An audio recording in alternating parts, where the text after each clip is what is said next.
राजनीति को अक्सर शतरंज का खेल कहा जाता है। यहाँ हर चाल का जवाब होता है, हर मोहरे की एक सीमा होती है और एक बार जीत उस खिलाड़ी की होती है जो सबसे ताकतवर नहीं बल्कि सबसे धैर्यवान होता है। राजस्थान की राजनीति में इस समय एक ऐसा खिलाड़ी मौजूद है जिसकी हर चाल पर जयपुर से लेकर दिल्ली तक नजर रखी जा रही है। नाम है रविंद्र सिंह भाटी। लेकिन रविंद्र सिंह भाटी की कहानी समझने के लिए हमें थोड़ा पीछे जाना पड़ेगा। राजस्थान की राजनीति में छत्र राजनीति को हमेशा मुख्य राजनीति का प्रवेश द्वार माना गया है। अगर हम राजस्थान के उन नेताओं की सूची बनाएं जिन्होंने छत्र राजनीति से निकलकर सत्ता के गलियारों तक का सफर तय किया है तो यह सूची काफी लंबी होगी। इस सूची में कई बड़े मुख्यमंत्री, केंद्रीय मंत्री और बड़े क्षेत्रीय नेता शामिल हैं। लेकिन आज हम बात करेंगे एक ऐसे युवा नेता की जिसने छात्र राजनीति से निकलते ही राजस्थान की राजनीति में ऐसी एंट्री मारी कि पूरा राजनीतिक परिदृश्य उसकी तरफ देखने को मजबूर हो गया। एक ऐसा युवा जिसने न किसी राजनीतिक परिवार की विरासत के सहारे राजनीति की शुरुआत की, न किसी बड़े नेता की छत्र छाया में अपना कद बनाया, बल्कि अपनी राजनीतिक जमीन खुद तैयार की। छात्र राजनीति के मैदान से निकलकर जब उसने राजस्थान की मुख्य राजनीति में कदम रखा तो देखते ही देखते वह पश्चिमी राजस्थान की राजनीति का सबसे चर्चित चेहरा बन गया।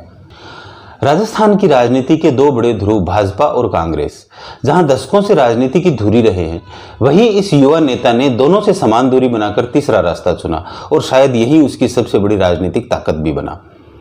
आज स्थिति यह है कि पश्चिमी राजस्थान की राजनीति का कोई भी समीकरण उसके बिना पूरा नहीं माना जाता। बाड़मेर जैसलमेर की राजनीति हो, मारवाड़ के युवा वोटरों की बात हो, राजपूत राजनीति की चर्चा हो या फिर भाजपा और कांग्रेस के भविष्य की राजनीति हो, हर जगह एक नाम बार बार आता है, एक ऐसा नाम जिसके समर्थक प्यार से उसे रवसा कहते हैं। जी हाँ दोस्तों, आज हम बात करेंगे शिव विधानसभा क्षेत्र के निर्दलीय विधायक, पश्चिमी राजस्थान की राजनीति के सबसे चर्चित युवा चेहरे और राजस्थान की राजनीतिक शतरंज के सबसे दिलचस्प खिलाड़ी रविंद्र सिंह भाटी की। आखिर कौन है रविंद्र सिंह भाटी?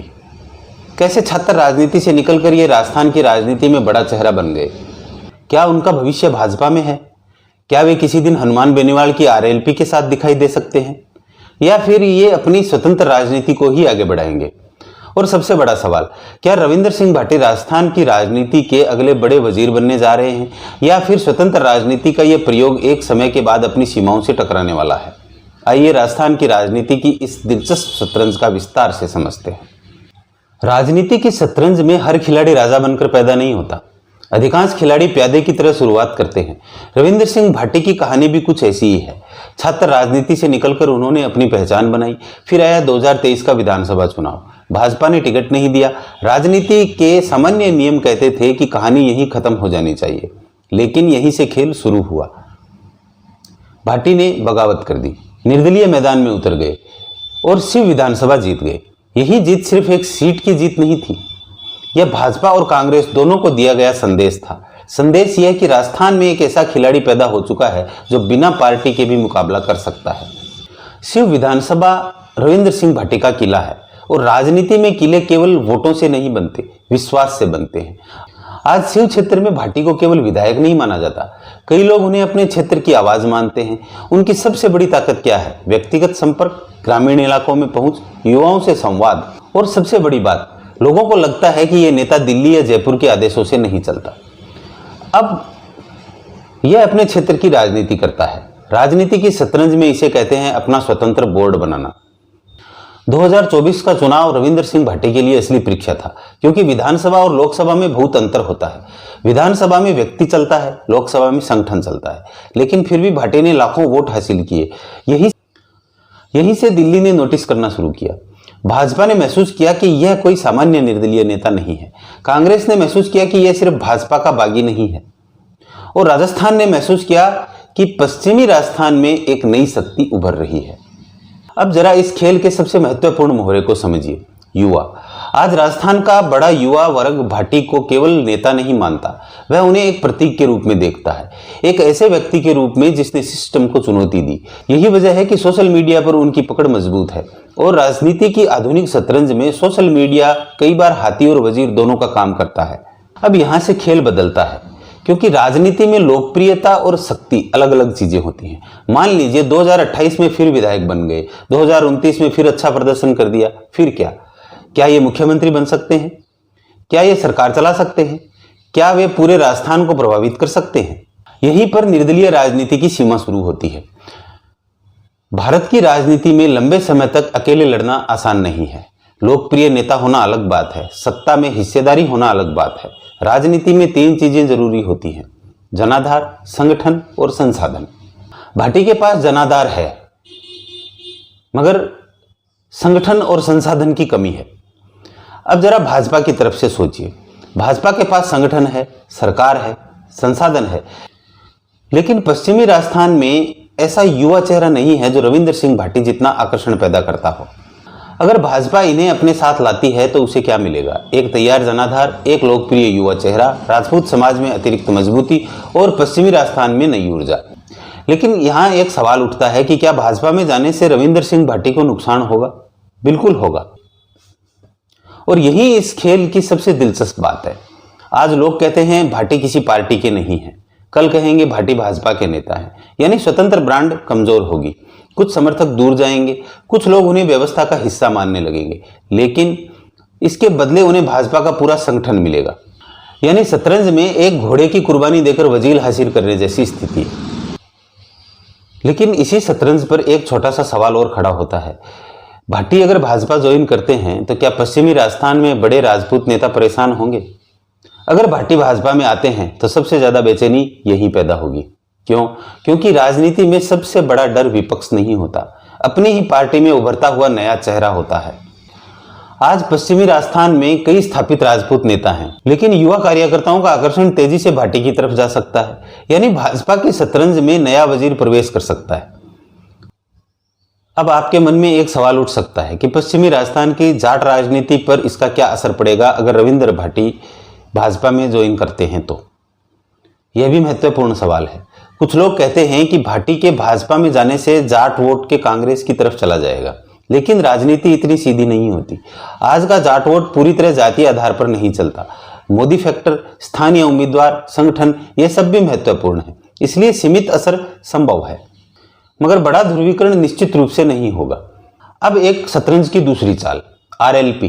कई बार चर्चा उठती है कि भाटी और हनुमान बेनीवाल साथ आ सकते हैं। कल्पना कीजिए, बेनीवाल का जाट आधार, भाटी का युवा आधार, पश्चिमी राजस्थान की क्षेत्रीय राजनीति।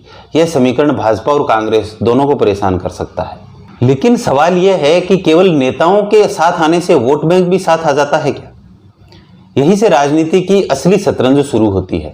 राजस्थान की राजनीति को अगर जातीय समीकरणों के नजरिए से देखें तो उत्तर और उत्तर पश्चिमी राजस्थान में 2 सबसे प्रभावशाली राजनीतिक ध्रुव दिखाई देते हैं। एक तरफ जाट राजनीति का प्रतिनिधित्व करते हुए हनुमान बेनीवाल नजर आते हैं, तो दूसरी तरफ राजपूत युवाओं के बीच सबसे लोकप्रिय चेहरे के रूप में रविंद्र सिंह भाटी दिखाई देते हैं। हालांकि दोनों नेता खुद को सर्वजातीय नेता बताते हैं, लेकिन भारतीय राजनीति की वास्तविकता यह है कि कोई भी बड़ा जनाधार पूरी तरह जाति निरपेक्ष नहीं होता। हर बड़े नेता के पीछे एक सामाजिक आधार होता है और एक राजनीतिक आधार होता है। यही आधार उसकी ताकत भी होता है और उसकी सीमा भी। राजनीति की शतरंज में कई बार 2 शक्तिशाली मोहरे एक दूसरे के पूरक नहीं बल्कि एक दूसरे के अस्तित्व की वजह से होते हैं। जाट राजनीति और राजपूत राजनीति का स्वतंत्र प्रभाव भी कुछ हद तक इसी सिद्धांत पर टिका हुआ है। दोनों की अलग अलग राजनीतिक पहचान है, अलग अलग सामाजिक मनोविज्ञान है, अलग अलग राजनीतिक आकांक्षाएं हैं और सबसे महत्वपूर्ण बात, दोनों का राजनीतिक उदय अलग अलग परिस्थितियों में हुआ है। यदि कोई यह सोचता है कि दोनों नेता एक मंच पर आ जाएंगे और उनके वोट बैंक भी स्वतः एक दूसरे को ट्रांसफर हो जाएंगे, तो राजनीति का इतिहास इस धारणा का समर्थन नहीं करता। भारतीय राजनीति में नेताओं का गठबंधन और वोटों का गठबंधन हमेशा एक बात नहीं होती। इसका सबसे बड़ा उदाहरण हमें यूपी में देखने को मिला था। जब समाजवादी पार्टी और बहुजन समाज पार्टी ने गठबंधन किया, तब राजनीतिक विश्लेषकों को लगा कि यादव और जाटव वोट बैंक एकजुट होकर नया इतिहास लिख देंगे, लेकिन जमीन पर ऐसा नहीं हुआ। नेताओं ने हाथ मिला लिया, लेकिन वोटरों ने पूरी तरह हाथ नहीं मिलाया, क्योंकि दशकों की सामाजिक और राजनीतिक प्रतिस्पर्धा केवल एक प्रेस कॉन्फ्रेंस से खत्म नहीं होती। ठीक यही बात राजस्थान में भी लागू होती है। यदि भविष्य में कभी हनुमान बेनीवाल और रविंद्र सिंह भाटी साथ आते हैं तो सबसे बड़ी चुनौती भाजपा या कांग्रेस नहीं होगी। यदि भविष्य में कभी हनुमान बेनीवाल और रविंद्र सिंह भाटी साथ आते भी हैं तो सबसे बड़ी चुनौती भाजपा या कांग्रेस नहीं होगी, सबसे बड़ी चुनौती होगी वोट ट्रांसफर की। क्या जाट मतदाता उसी उत्साह से राजपूत उम्मीदवार को वोट देगा? क्या राजपूत मतदाता उसी सहजता से जाट उम्मीदवार के पक्ष में मतदान करेगा? यही वह सवाल है जिसका जवाब आज की परिस्थितियों में स्पष्ट दिखाई नहीं देता। अब आते हैं एक और सबसे महत्वपूर्ण सवाल पर। क्या रविंदर सिंह भाटी हमेशा निर्दलीय रह सकते हैं? मेरे अनुसार नहीं, कम से कम लंबे समय तक तो नहीं, क्योंकि राजनीति में एक समय ऐसा आता है जब जनता पूछती है आपके पास शक्ति कितनी है, आप सरकार से क्या दिला सकते हैं, आप नीति पर कितना प्रभाव डाल सकते हैं। यहीं पर संगठन की जरूरत पड़ती है। अगर शतरंज की भाषा में बात करें तो रविंदर सिंह भाटी ना तो राजा है, ना वजीर है, ना हाथी है। वे इस समय वह घोड़ा है जो पूरे बोर्ड पर सबसे अप्रत्याशित चाल चल सकता है। भाजपा उन्हें अपने साथ लाना चाहती है, कांग्रेस उन पर नजर रखे हुए है, आरएलपी उन्हें अवसर के रूप में देख सकती है, लेकिन अभी तक वे किसी की जेब में नहीं है। यही उनकी सबसे बड़ी ताकत है। राजनीति की शतरंज में सबसे खतरनाक खिलाड़ी वह नहीं होता जिसके पास सबसे ज्यादा मोहरे हैं। सबसे खतरनाक खिलाड़ी वह होता है जिसकी अगली चाल कोई पढ़ ना पाए। आज राजस्थान की राजनीति में रविंदर सिंह भाटी उसी स्थिति में है। उसके सामने तीन रास्ते हैं, भाजपा, क्षेत्रीय राजनीति या स्वतंत्र राजनीति। लेकिन चाहे जो रास्ता चुने, एक बात तय है, 2028 और 2029 की राजनीति में रविंदर सिंह भाटी को नजरअंदाज करना किसी भी पार्टी के लिए संभव नहीं होगा। और शायद यही किसी भी नेता की सबसे बड़ी राजनीतिक उपलब्धि होती है कि सत्ता उसके पास हो या ना हो, लेकिन सत्ता को उसके बारे में सोचना पड़े। दोस्तों, आपको क्या लगता है, क्या रविंदर सिंह भाटी को भाजपा में जाना चाहिए या उन्हें स्वतंत्र रहना चाहिए, या फिर राजस्थान की राजनीति में तीसरे विकल्प की भी कोई गुंजाइश बाकी है? अपनी राय कमेंट में जरूर दीजिए। जय हिंद।